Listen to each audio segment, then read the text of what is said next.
everyone, and thanks for returning to my videos. You, my subscribers, I want to say thank you so much for returning and being consistent.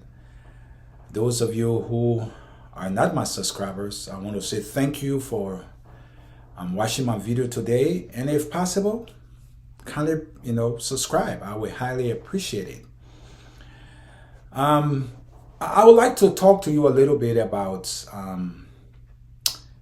the president of Liberia. We realize that there are two people who are running for the highest office of Liberia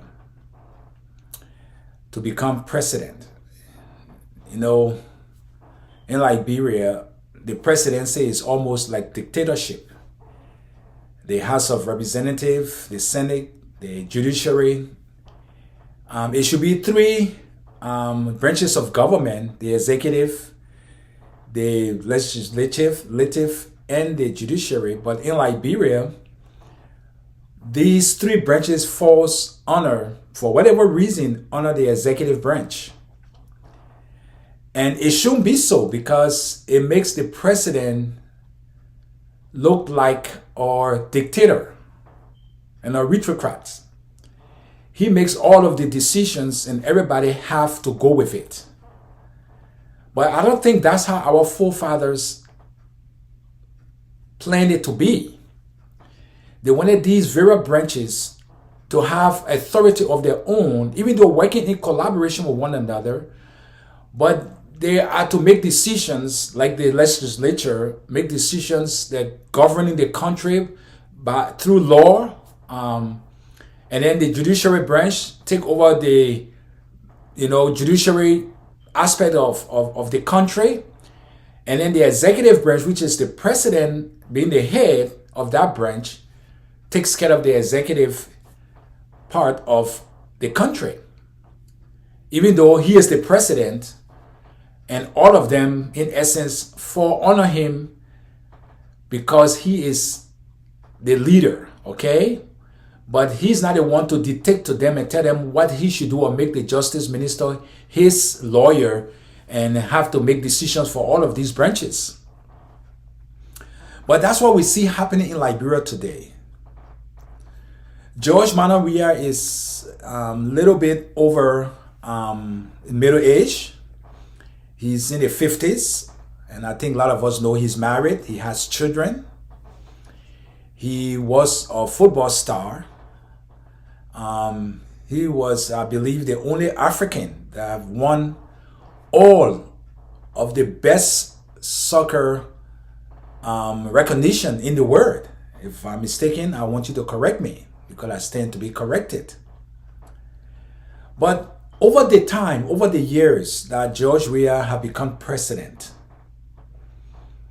I want us to find out what have he really done for Liberia. What things he did to help our people, to remove them from mat to mattress, or from the floor to a mat. We see today that Liberia is virtually plateauing. Yes, I get it. We have some parks that he built, and they're still building, which is a good thing. Infrastructure is very good. But infrastructure, from my point of view, is not only building a park or putting up a house. Infrastructure is also, how do you structure in order for the people of that country to live a decent, respectable, moral life. That's what I believe infrastructure entails. We realize that a lot of our brothers and sisters are going through difficult times. They are suffering, no jobs, no food, no real good drinking water. The healthcare system is in a terrible state. And I must say that he have built hospitals, and I'm not taking away from that. He's built hospitals. The problem about the structure of a hospital building is, what do we have in it to help our people? Are there medications?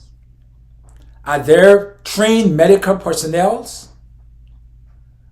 Do we have the full equipment?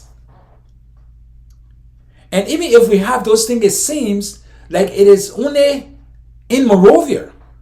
And we should realize that Monrovia is not Liberia. It is the capital city of Liberia, but it is not the only place we call Liberia. We have 14 other counties besides Mosorado.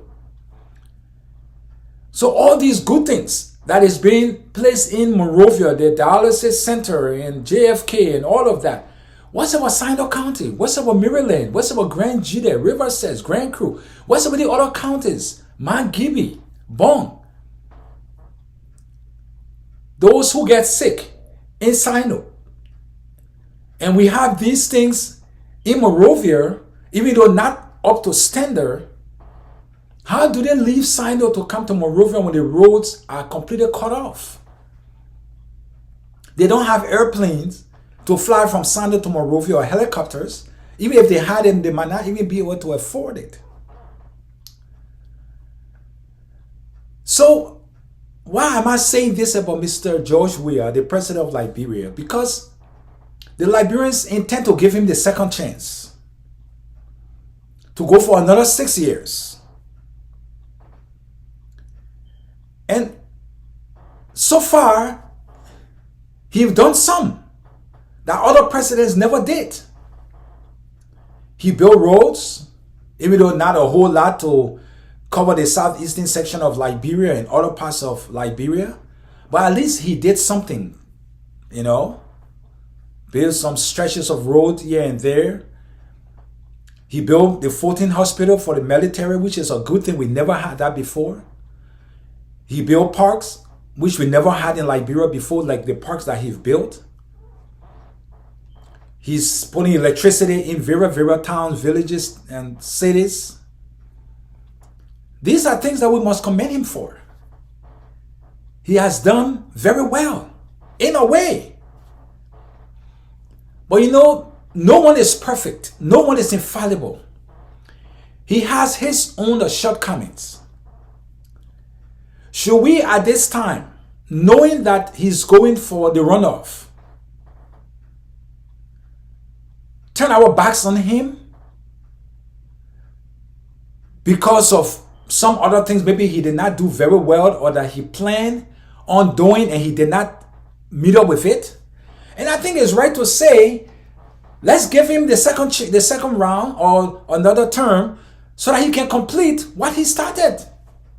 Don't you think that's fair? Even though, as I always say, I am not in favor of both he and Joseph Boakai. But let's face the fact. And I always say it's better the devil you know than the angel you don't know. Joseph Boakai had never been president for Liberia. He was vice president for 12 years and claimed he was a park racing car. I believe racing car is, made to be on the racing track when when that time comes for them to race.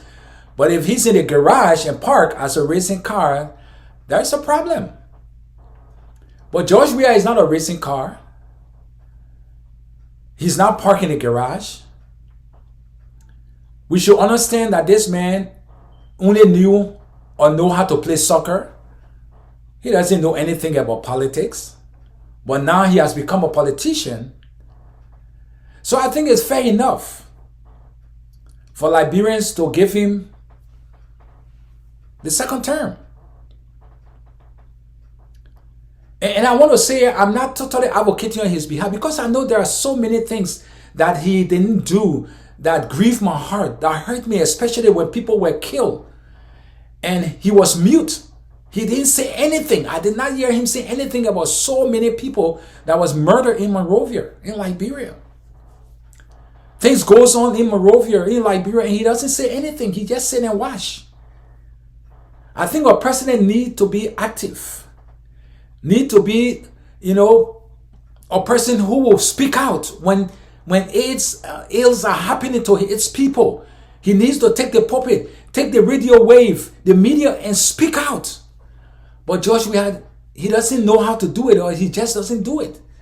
Is it because his English is not right, or his accent is so bad, or what is his problem? What is he afraid of?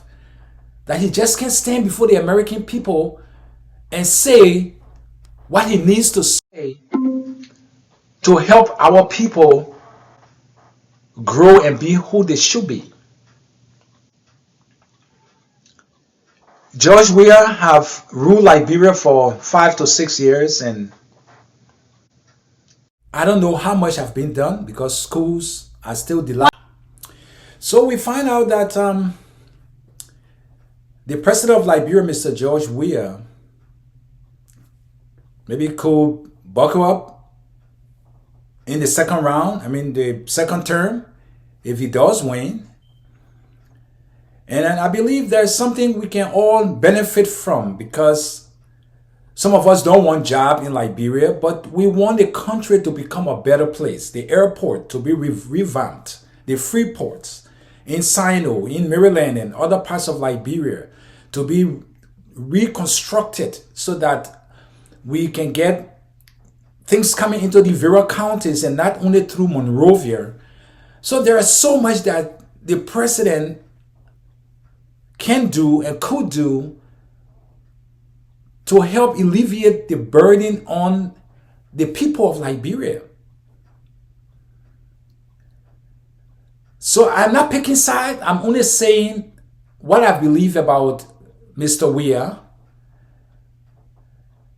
And if it's okay with you Liberians to give him the next 6 years, as he said, to complete what he started,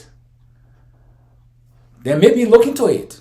Make a decision, because this decision is yours today to make. Because whatever decision you make today will definitely make or break the life that you live. Elections time, people think it's fun time. People go in the streets and on the streets and dance, having fun and all of that. But when the elections are over and a person become the president or is the president, and you find out that the screw has been turned on your life, you begin to regret and you begin to say things that are inappropriate about that individual, when in fact you made a decision to vote him in power. So I hope that the upcoming elections will be peaceful. There are a lot of rumors going around, and I know humans, that's who we are. We talk, we say things when we don't even know about them. Or people are planning to cause disturbance if they don't win and whatnot. You know what? Liberians, don't even pay attention. Don't pay mind to those people, because they are only there to scare you. Scare tactics. That's what they want to do, to frighten you so that you can't go to the poll and vote on the 14th of November. I want to urge you, go to the various ballot boxes, cast your vote, and don't be afraid. For Liberia is your country. It is your nation. It is your responsibility to make sure that Liberia has a leader, and a good one as that. So I want to say thank you all for watching, and please subscribe. I will highly appreciate it. May God bless Liberia, and may God bless the Republic of Liberia.